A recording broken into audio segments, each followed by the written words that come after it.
PRT1.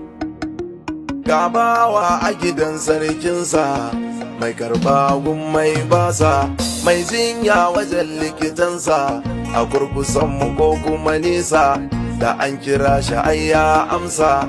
Madina mun ka zo mu gaisa, mu sunkuya da sauti kasa, mi ladabi tukunnan mu nisa. Assalamu alaika na Hafsa, mai tausayi ga al'ummarsa, sallah hamsin aka basa, ya roƙa mai sarkamsa, dan isa da girma nasa, mun ci albarmarsa.